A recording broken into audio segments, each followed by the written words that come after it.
Okay, so kom ons kyk gou na die stelling van Pythagoras en die twee moontlike maniere waarop hulle dit vir jou kan vra. So jy kan vir jou of vra, gebruik Pythagoras om sy lengtes te bereken, of hulle kan vir jou die sy lengtes gee en vir jou vra, bewys of die driehoek reghoekig is of nie. So ek het al twee van daai tipe vrae sommer hier ingesit. So kom ons begin gou met vraag 4. Die groot ding wat jy moet onthou met Pythagoras is jy mag hom slegs by reghoekige driehoeke gebruik. Driehoeke wat 'n 90 grade hoek in het. As hy nie 'n 90 grade hoek in het nie, al dink jy dis al 'n manier om die sy se lengte uit te werk, as hy nie 'n reghoekige driehoek is nie, kan jy nie Pythagoras gebruik op hom nie, al voel dit hoe reg. Okay, so onthou Pythagoras werk so, dis lang sy kwadraat is gelyk aan kort sy kwadraat plus kort sy kwadraat. Ek gaan nou maar net van nou af Pythagoras afkort, of dit is kort sy kwadraat is gelyk aan lang sy kwadraat minus die ander kort sy kwadraat. Okay, so nou sê hulle vir jou, indien al die sylengtes van 'n vierkant verdubbel word, watter invloed het dit op die oppervlakte van die vierkant? So hierdie is maar net 'n teoretiese vraag. So jy kyk altyd as hulle sulke tipe insigvragies vir jou vra, wat sê jou formule? So die formule vir die oppervlak van 'n vierkant is mos nou sy maal sy. So as al die sylengtes verdubbel word, so nou sit jy in daai sy se plek die skaalfaktor waarmee hy vergroot of verklein word. As dit 3 keer groter is, sou jy 'n 3 ingesit het. As dit 4 keer groter is, sou jy 'n 4 ingesit het. As dit gehalveer is, sou jy 'n half ingesit het.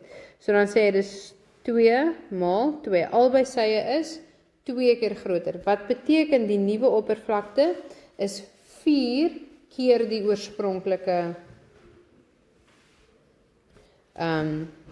oppervlakte. Okay, so as die eerste oppervlakte 5 vierkante centimeter was, dan gaan die volgende ene 20 vierkante centimeter wees. Okay, so dis maar net sommer so ietsie ekstra. Nou sê hulle vir jou by 4.2, beskou die diagram hieronder en bepaal die waardes van x en y, rond jou antwoord tot 2 desimale plekke af. Nou, as hulle vir jou vra om sy lengtes in 'n driehoek te bereken, is daar net twee maniere, of Pythagoras of gelykvormigheid. Julle het nog nie gelykvormigheid gedoen nie, so julle kan nog nie dit gebruik nie. Later jaar sal julle gelykvormigheid gedoen het. Okay, so nou kyk ons vir x en vir y. Nou x hierso lê nie in 'n reghoekige driehoekie. Wat beteken ek kan nie Pythagoras op daai driehoek gebruik nie. Maar nou kyk ek vir watse driehoek het jy die meeste inligting? Ek het die meeste inligting op hierdie stadium vir die groot driehoek. En hy is 'n reghoekige driehoek. So omdat ek weet daai sy is 15 en daai sy is 5, beteken dit ek kan dadelik vir y gaan uitwerk. So hierdie is nou een van daai kere wat jy actually vir y kan uitwerk voordat jy vir x kan uitwerk. So nou y, as jy wil weet wat sien is die lang sy, die een wat altyd oor kan die 90 grade hoek is. Daai sy is die lang sy. So y is my lang sy, so dis lang sy kwadraat is gelyk aan kort sy kwadraat plus kort sy kwadraat. Okay, en nou gaan werk jy daai uit, jy tel hulle bymekaar en as jy wil ontsla raak van die kwadraat by die y, dan vat jy die vierkantswortel. Wat beteken daai antwoord daar, net gaan kyk wat is sy waarde is, 15,81 centimeter. Okay, wag nee, ek sien jy kon dadelik vir, nee, wag gou, 15,81 centimeter. Skus, ek sien jy kon dadelik vir x uitgewerk het, sien ek nou. Toe maar wat, nou het ons om in 'n geval eerste vir y. Ek sien jy het nie vir y nodig om vir x uit te werk nie. Nou, die probleem wat ek het met my x, is hy sit nie in 'n reghoekige driehoek nie. So ek kan net werk met die reghoekige driehoeke, en daar's twee, kyk mooi. Dis die groot een, en daar's ook 'n klein enetjie. So nou die klein enetjie, vir hom het ek actually ook genoeg inligting,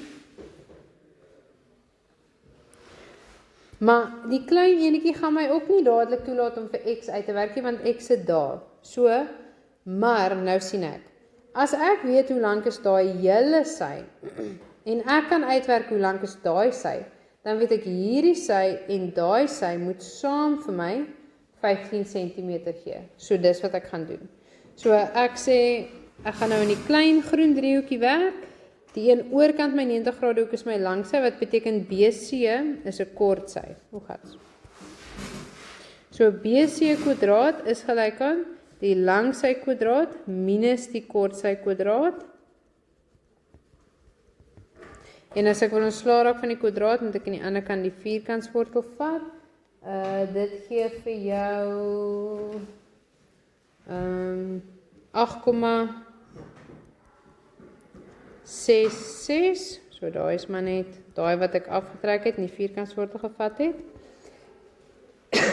En as jy dan vir x wil uitwerk, dan sien ek, maar x moet dan die 15 minus die 8,66 wees. Nee, wacht, dit is net 15. Niks redes of so daar nie, wat beteken, hy moet 'n waarde van 6, yes. Fijn, yes. Is dit 10 mal 10 of 2 mal 10? 10 mal 10, onthou 10 kwadraat beteken 10 mal 10, nie 10 mal 2 nie. Kijk. So asseblief, hierdie is die algemeenste fout wat die kinders maak met Pythagoras, is hulle probeer altyd, selfs in 'n driehoek wat nie reghoekig is, probeer hulle om hom uit te werk met Pythagoras, maar dit gaan nie uitwerk nie. Jy kan, al is dit meer moeite, dan doen jy meer moeite, want hy tel 4 punte. Dan sien jy, okay, dan kyk jy altyd maar, watter driehoeke het reghoekige driehoeke in, en of watter driehoeke is reghoekige driehoeke, en hoe kan ek hulle gebruik om die waarde, op 'n ompad dalk die waarde uit te werk wat ek wil uitwerk. Dan nou vraag 5 wat ek sommer hier ingegooi het, bewys of driehoek ABC reghoekig is. So dis die inverse van Pythagoras. So nou, Pythagoras sê dat die langsy kwadraat is gelyk aan die kortsy kwadraat plus die kortsy kwadraat. Maar nou moet ek dit bewys. So nou moet ek kyk, is my langsy kwadraat gelyk aan my kortsy kwadraat plus my kortsy kwadraat. So nou gaan kyk ek, wat AC is my langsy, né? Want jy kan sien, hy is die langste sy. Wat is dit? Ek dink is 225. En dan gewerk ek uit wat is BC kwadraat. Hy is een van my kortsye. En dan gewerk ek uit wat is een van my ander kortsye AB kwadraat. Jy doen dit al so apart, okay. Jy sit nie, jy kan nie dit klaar so skryf nie, want dan neem jy klaar aan. Dis gelyk aan mekaar en dis 'n reghoekige driehoek. Jy kan nog nie dit aanneem nie. Ons moet dit so apart skryf. En AB kwadraat, En nou kyk ek, is die som van daai twee gelyk aan daai ene. Maar ons kan sommer al klaar sien dit is nie. So dan sê jy vir hulle, AC kwadraat is nie gelyk aan BC kwadraat plus AB kwadraat nie. Dit wil sê, dit is nie 'n reghoekige driehoek nie. As dit so was, dan sou jy gesê, daai ene kwadraat is gelyk aan daai ene plus daai ene kwadraat. Wat beteken dit is 'n reghoekige driehoek. Okay.